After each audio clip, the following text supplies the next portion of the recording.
Good morning, everyone. Welcome to the regular meeting of the City of Charlestown Sanitary Sewer Board. Today is January 18th, 2024. It's 10 a.m. We'll begin, as is our custom, by rising and saying the Pledge of Allegiance.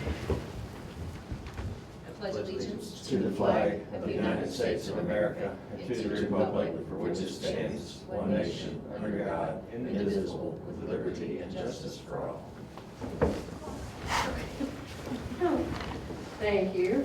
We'll have our roll call. Ryan Hoskins, Nathan Grimes. Here today. Hodges is present. We have our Deputy Clerk Treasurer Lacey Gibbons with us today, and we have Bo Zeller, our attorney. On the agenda, my apologies. This is Randy's first attempt to put out an agenda, and I gave him bad advice on the agenda. So that was 100% my fault this round, but we do need to make a correction. Under new business, item C is not HWC on-call work order. That was actually last meeting. In fact, item C should be SRF disbursement with PACE. So I need to make that edit to the agenda. Other than that, everything else is, oh no, everything is not correct, my bad. Also, the payroll allowance docket that went out with the packet was not the correct payroll allowance docket. It had all the city employees on it instead of just the steward. So Lacey has, our Heather provided a correct one for us to sign when that comes around. Those are the only two changes. I'd entertain a motion to make those edits and approve. So moved. A motion from Ryan. I'll second. Second from Nathan. Any other edits? All in favor say aye. Aye. That's unanimous. So now, moving through our standing business, approval or correction of our prior meeting minutes from our January 4th meeting, our current claims, and the payroll allowance docket from December 31st, 2023 to January 13th, 2024, as it was amended to just sewer employees. Entertain a motion to approve. Motion by Ryan. I'll second. Seconded by Nathan. Any questions? Hearing none, all in favor say aye. Aye. That's unanimous. Nobody signed up for public comment. No real old business, so we'll just move on to our wastewater operator report and have Tim come up, and he's got a couple items, at least one action item for us. One action item, one informational item. Thank you. Good morning. The first informational item I'd like to bring to the attention to the board, and I believe I did get these schematics out to the board prior to the meeting. I will be referencing them. Last week during the rain events, we did experience some issues out in the collection system. I am working with Mr. Zeller and some of his staff on specifically one of those issues, and we will get that resolved, and I'll make sure that the board stays apprised of that. But what we did find actually, when I say we, what the staff found during all of the turmoil, the 3.59 inches of rain that we got in a very short period of time, was that at the intersection of Thompson Street and Market Street, which is almost down here in front of the town square, there is what we have found to be a pretty severe bottleneck.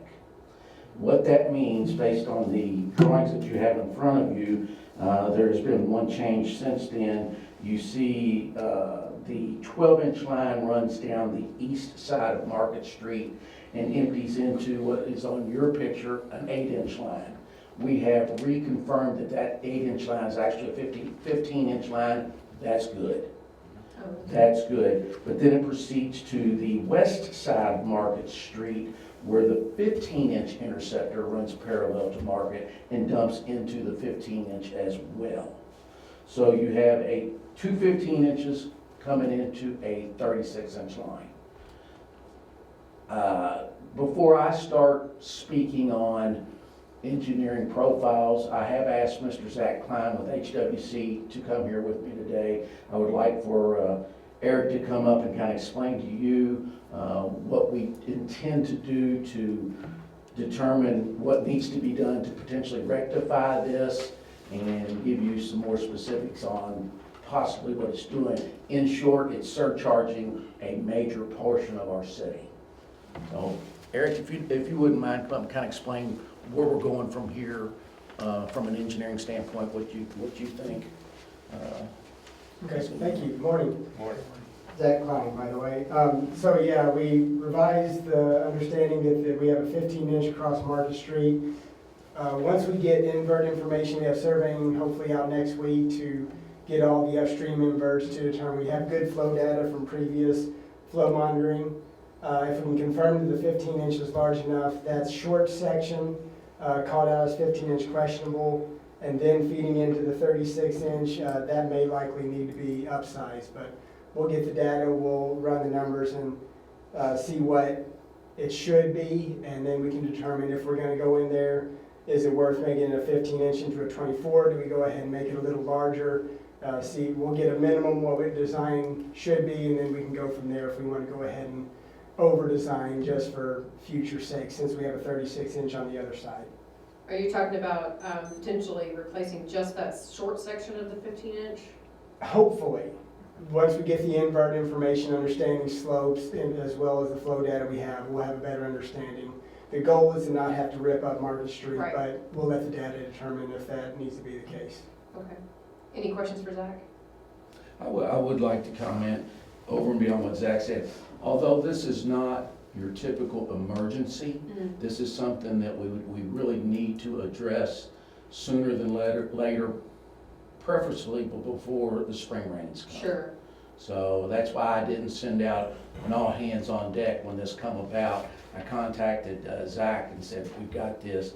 We're going to be working together to compile the information, to bring back the details to the board for consideration before the first shovel hits the ground. But that will be sooner than later, we're hoping. Where's this affecting upstream? So I see the 15 inches and I see what you're talking about replacing, but where upstream, which way is this really affecting us? Yeah, so the left side of Market, that 15 inch, that's all of, if you're familiar with the mini basins, then upper mini basin 10, which all of 1 through 5 feeds into 10 and comes down. So that's the majority of the top half of your community. The other side of the street is the majority of mini basin 6, which we have good flow data. There's quite a bit of flow coming from there. And so I'd say that's probably the majority of the flow of the community comes through those lines. So. Which of these lines is Bohart kind of running? Is it 15. The I mean, 15 on well, the they're west, both. on the west. They Well, the both 15 do in gallons, though. essence, but Okay. 15 primarily. So it's running through, it's coming from that upper mini Yes. basin 10 down through there. Exactly, very good point, thank you, Mayor. And we historically have had some issues on Denham, Yes. and we did last week as well. And really what precipitated the guys to really investigate further down the line and find this is they found the manhole at the intersection of Denham and Horton surcharged. So they started following it downstream, surcharge, all the way down to here. Okay. So that is impacting Denham, like Zach said, the majority of Basin 10 and mini Basin 6. And I'll be glad to give a description of where these basins are. I know it's hard to visualize exactly where it's at, so I will get that information out as well. The unknown, and one thing that Zach is going to be working on today, is there may be some impact to mini Basin 12, which is where we're sitting right now. And we need to confirm that yet.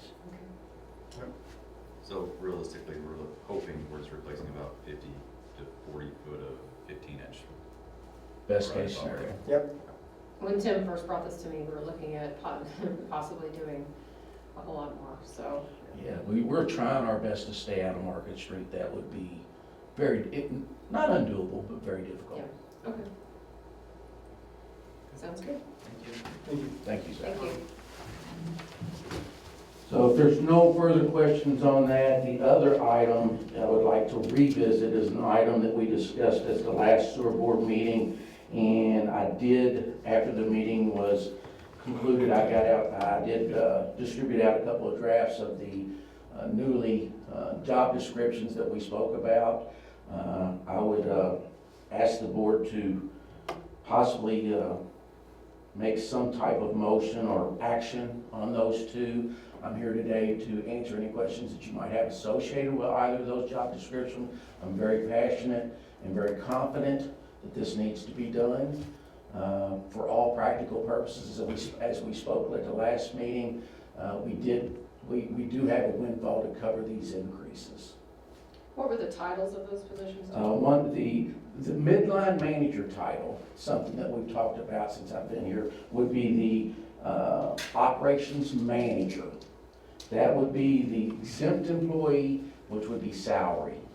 The collection supervisor is a non-exempt, which would continue to be hourly. So both of these, again, I really want to reiterate that both of these positions continue to be field working positions as well. And the gentlemen that I have earmarked for these positions understand that. So to update the board, I did have a meeting with, after Tim presented this, I did have a meeting with our council president, Brian Hester, and clerk treasurer Donna Coomer together about these. I asked him to share the documents with them to, there were not any really negative opinions expressed during that, and so I told the council president that more than likely Tim would be bringing this to the board to seek a recommendation, that we send a recommendation essentially to the council that they amend the salary ordinance to add these two positions. As far as the pay range, that can be set, and then this board can decide which, each person gets. But it does require council action to amend the salary ordinance to create them and set the possible pay range. So your goal is to put one in each one of these positions immediately, and the collection supervisor, he's working on upping his level of... They both are, to be honest with you. I mean, the operations manager, the person that I'm looking at for that, has already passed his Class 4 certification. Right. The collection systems supervisor, although not required by the job description that you currently have in front of you, is required to maintain a Class 3 operator certification. He already has that, but he is going for his Class 4 as well. So are you anticipating moving him up once he gets that, or have you thought about that? Well, no, this is our first attempt to prepare for the future, Okay. right? I mean, it will help now. It would help with retaining the people that we need, but it also sets the groundwork for when our staff increases when we get to the new facility. Good deal. I'll make a motion to approve that, and I think it's necessary. We should definitely keep good people. Okay. So I'm assuming the motion is that I can make a formal recommendation to the council to add the operations manager as an exempt salary position and the collection supervisor as a non-exempt salary position. Yes. So I have a motion from Ryan Hoskins, I'll second the motion. second from Nathan Grimes. Any other questions? Bo, does that suffice for, Yes. all in favor say aye? Aye. Aye. That's unanimous, so I'll make that recommendation. I'll probably do that in the form of a memo to the council, because there was another salary from the Board of Works perspective involving the police department that they wanted to amend, so rather amend them all at once. I don't know that those amendments would be considered at the February meeting, and considering the timeline where we are, we want to make sure the council has adequate information to make their decision, but it potentially could come on at the March meeting. Okay, great. I'll keep you guys updated as I move forward. I appreciate that. Anything that I can do to help, I'm here to do so. I appreciate the board's consideration. If you have no further questions, that's all I have today. Thank you, Tim. Thank you, Tim. You're welcome. Thank you, Tim. And then we have Lori Wyatt with JTL for a general work order involving our wastewater plant. Good morning. Good morning. So in front of you, you have a brand new, standalone agreement, versus, excuse me, versus us reissuing a general services agreement and then having to add a work order and just multiple things. I just consolidated it into one. So you have an agreement in front of you that lays out very specific tasks that we will continue to do for the city as related to the wastewater treatment plant, the industrial pre-treatment program, and the agreed order and the sewer permitting process. And all of those would be for a time and materials basis and an initial not to exceed value of $50,000. Alrighty, this has been through legal review through Correct. Frost Brown Todd, it's kind of gone back and forth, and Tim, you're good with this? Yes. All right, so I would need a motion to approve the general work order, or excuse me, professional services agreement, in the amount not to exceed, what was it, $50,000? This is basically as needed as we call on them, correct? Right. Yep, so I need a motion to approve. So, Motion by Ryan, Is this like we do this every year type of thing? Okay, I'll second. seconded by Nathan. Any questions or concerns, edits? It has the fee on the back, right? Yep, it's got the rate structure on the back. All right, all in favor say aye. Aye. Aye. It's unanimous. Yep. We had an SRF disbursement request form. This one was from, another one from Pace. These forms. Yes, from Pace Contracting, and the amount to contractor in this request is $1,436,236.13. Entertain a motion to approve. still on budget? Yes, still on target. I'll make that motion. Motion by Ryan, Second. seconded by Nathan. Any questions? All in favor say aye. Aye. Aye. Any opposed? It's done. So on those disbursements, just as an update, we have been, Heather is extremely diligent about sending those on to, for payment up through the process once we've approved them all. As of, I guess, maybe a week and a half ago, none of them had been paid yet, but that's not on us, that's on Bank of New York. So we have been doing everything that we are supposed to do in a very timely manner to submit these for payment.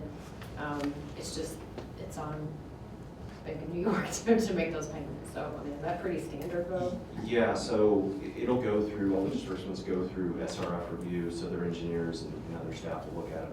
And then it goes to Bank of New York Mellon to actually, because they hold all the funds to make the disbursements. It's a lengthy process. I believe PACE did the Sellersburg treatment plant project, which is also an SRF loan.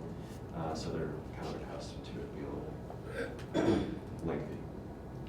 Third one and the fourth one. It's fourth or fifth, we've done quite a few. Because we had that first batch, you know, from our legal fees and associated, so there were at least 5 or so with that, and then we've done And we several. had multiple ones. at a Yeah, time. yeah.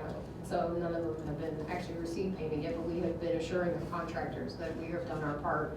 And the thing is, PACE, Lori, correct me if I'm wrong, but PACE also did some work recently on another municipality's wastewater plant, and so they are familiar with the SRF process and receiving that. Yes, they are very familiar with the SRF process, having just wrapped that up also in Sellersburg, neighboring community there. And part of the reason that SRF could, as part of their process, they then also have to process change order 1, which, as we discussed, was the 0 change order, to make sure that we had the appropriate wage rates that they wanted us to have in there. And we just got the email this morning that SRF has actually approved change order 1. So that is how the process goes. And so now that change order 1 is approved, they should be able to, they've already told me that they've sent all the pay apps that we've sent for review, but now they should actually be able to process those for payment. Great. All right, are there any other issues that need to come from the board, anything from legal? Nothing for me at this time. Orders. All right, I think everybody signed, make sure you sign whatever you need to sign. Other than that, I'm going to entertain a motion to adjourn. So moved. Motion by Ryan, Second. second by Nathan, all in favor say aye. Aye. Aye.